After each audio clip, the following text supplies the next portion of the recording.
Buenos días y bienvenidos a la clase de español. ¿Les gustan ustedes la nieve? Good morning, welcome to Spanish class. Do you guys like the snow?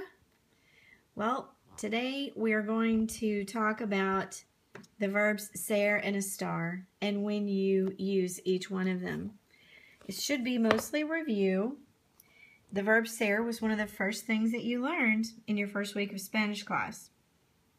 So let's review the conjugation of ser. Yo soy, tú eres, usted, él y ella es, nosotros somos, ustedes, ellos y ellas son. Okay, soy, eres, es, somos, and son. Now, let's review estar. The conjugation. Yo estoy, tú estás, él, ella y usted está, nosotros estamos, ustedes, ellos y ellas están. Okay, hopefully those are all very familiar.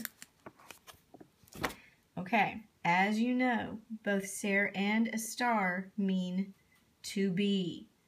So this lesson is all about determining when you use each. Okay, you already know that ser is used to indicate origin, where someone or something is from. Soy de Quito means I am from Quito. Eres de los Estados Unidos means you are from the United States. You also use ser to describe personal traits and physical characteristics. For example, los estudiantes son inteligentes. The students are intelligent. Some other personal traits and characteristics would be bajo y alto, short and tall, serio o cómico, serious or funny, those types of examples. You also use ser to indicate someone's profession. La señora Ramirez es maestra. Mrs. Ramirez is a teacher. And then another use for ser that you also know is to identify people or the things and to give the time and the date. Es la una. It's 1 o'clock. Estar, on the other hand, is used to indicate location. For example, where someone or something is. Like Quito está en Ecuador. Quito is in Ecuador. Now, I know that this is permanent, but it is a location, which is one of the uses for estar. And you also use estar to describe conditions such as how someone feels.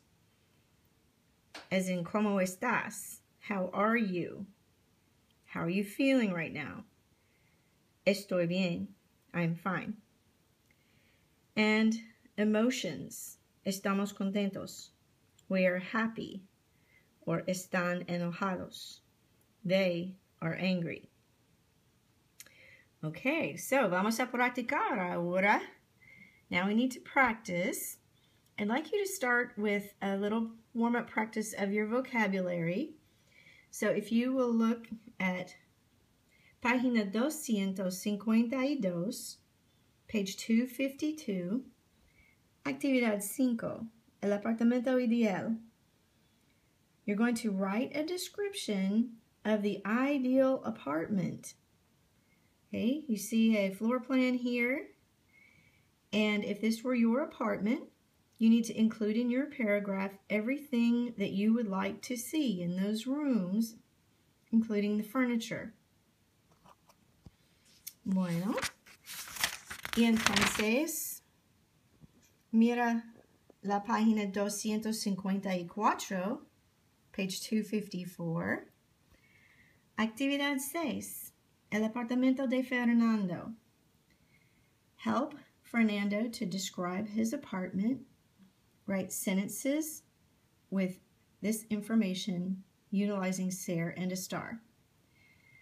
Okay, so you have to decide Are you going to use ser in this situation or estar and then conjugate it correctly for the subject that's given?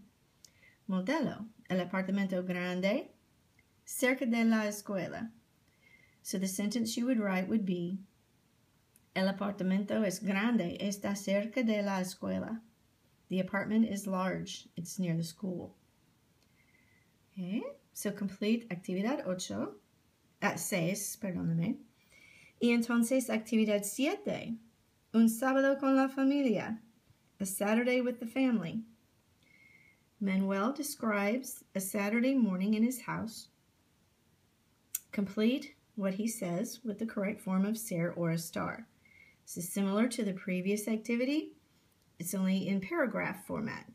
So once again, you're going to decide, should you use ser if it's permanent, or should you use estar if it indicates location or a temporary state? Y entonces, actividad 8, los amigos de Manuel. Manuel describes various people. Listen to his description and take notes and answer the questions. I'm going to play you the audio for this activity at this time. You need to have your paper and pencil ready. Listen and take notes. Feel free to pause and rewind as many times as you need in order to be able to get all of the information to answer the questions. Actividad 8. Los amigos de Manuel. Manuel describe a varias personas. Escucha su descripción y toma apuntes. Contesta las preguntas. Estoy contento hoy porque voy a hablar por teléfono con mis amigos. Mi amiga Rosa es de Chile. Es cómica y muy inteligente. Su casa está cerca del centro comercial.